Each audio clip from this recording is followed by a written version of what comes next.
Tough matchup. Very even teams. Um, Closest team in the league. Our rival team. Final two conference games heading into the tournament. So you obviously want to finish strong. Um, I'm glad we're at home.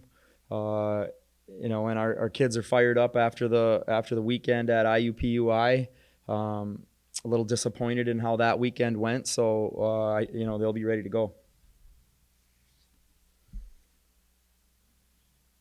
Coach, what would you say would be the biggest things you took away from the IUPUI series? Two hard-fought games against one of the best teams in the league. So what are you going to take from that into this weekend? I think the biggest thing is just we competed, really hard. We gave ourselves a chance to win both games.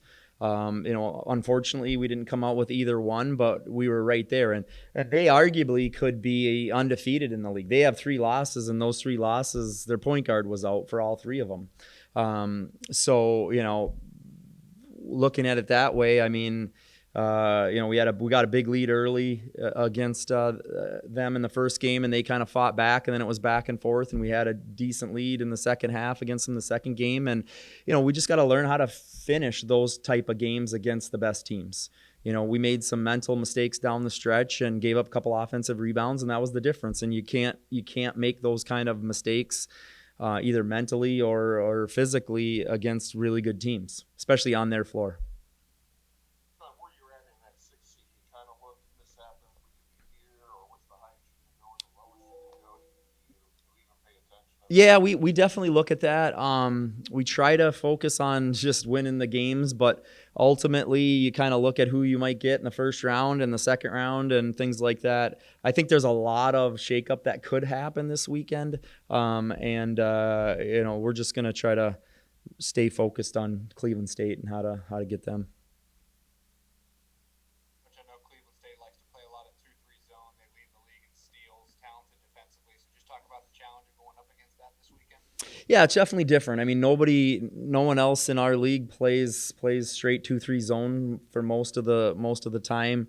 There's most Division 1 schools don't just play strictly 2-3 zone, at least on the women's side. So it's a little bit different in that sense, and that allows their defenders to kind of hang back and try to read your eyes and get steals. And if you're you need to be very sharp with the ball and use pass fakes and shot fakes and to get the zone moving, and then you should be able to get the shots you want.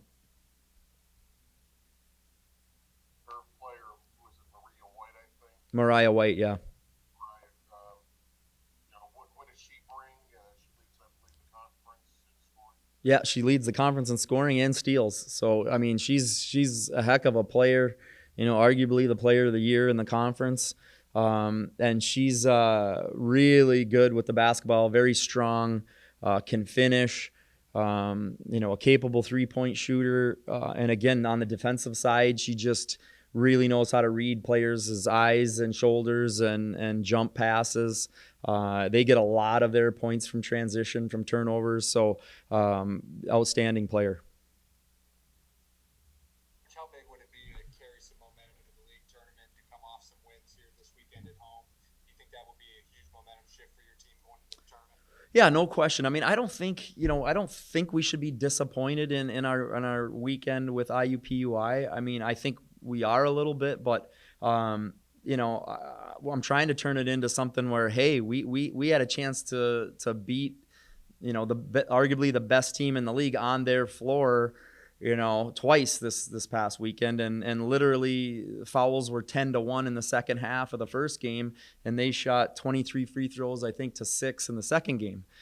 So there's a huge difference in fouls and free throw shot, and believe me, I'm not saying it's the referee's fault, but that tends to even out a little bit more on your home floor or at a neutral site. So I think we can improve on what we did defensively and offensively, and then if we can get to the free throw line a little more evenly, it gives us a great chance if we are to meet them again. So, and I think that's them and Wright State are the two best teams, and so we put ourselves in a great position. So I think if we come home against Cleveland State Friday and Saturday and play, you know, 40 minutes of, we don't have to play great, but if we just play 40 minutes of solid basketball, not 2 quarters or 2.5 quarters, that's what we need to do in order to get wins.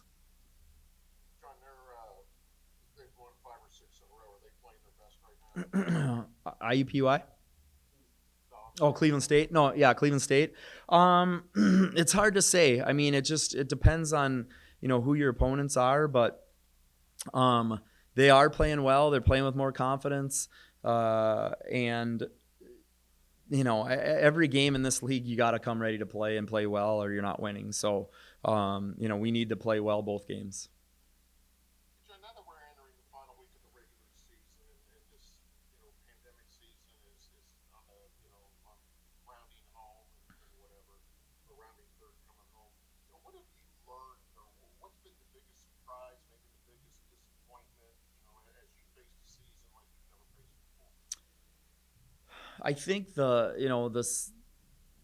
whole team really, but the seniors and not getting to play in front of their families and our fans. We have a great community that supports our team, and we have players that choose YSU because of the support that they get from the community and the people in the stands, and how many family members they have coming and bringing with them. And so that's a disappointment, and we're really, our record at home has been really good over the last 8 years, and a large part of that is because of the fans and the community, and so that kind of is disappointing when you can't have them in the stands cheering you on. Like, they would definitely help us this weekend.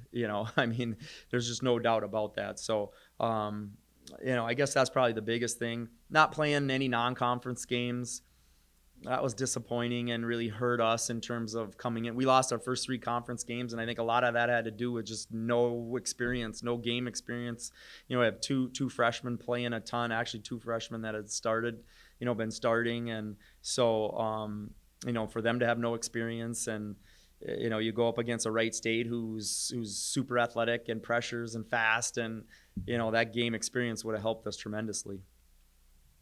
On the other end of that, is there anything from this pandemic year that you said, hey, this worked, we can use this during when things get back to normal, if that ever happens? Yeah, everyone washing their hands a lot more than they used to. I think that would keep the flu away a lot more. And um, I don't mind the social distancing sometimes, especially Dre on road trips. It's nice to be have him taking his own vehicle now, or whatever. Appreciate that, Coach. So. Coach, one last one for me. When you play Cleveland State, obviously a regional rival, a team you recruit against closely, is there a little extra juice when you go up against the Vikings here year in and year out? No question. I mean, and Chris does a good job there, and they, they're always going to play hard and give us, they're usually pretty close games. I think our team has an extra chip this year because of last year's tournament game. They beat us up pretty good, and hopefully we're coming in with full power. We had a lot of injuries last year, so I'll be excited, hopefully, to knock on wood, cross your fingers, whatever, pray that we don't have any positive tests between now and the weekend. And if we can go in full power, that would be great, and it should be a heck of a weekend. How do you use this game like in recruiting? Because you guys recruit basically the same players, you're recruiting the same area. So do you kind of say, hey, I mean, not use it. You don't want to use it against anybody. I don't want to ask you that, but do you kind of use this in a recruiting thing? Not really. I mean, we recruit occasionally the same player, but you'd think it would happen more than it does, but it really doesn't happen a whole lot. So, but I'm sure some kids will look at that. Hey, how'd you do? If we're both recruiting them, how did you do against them last year? And that might sway them a little bit one way or the other.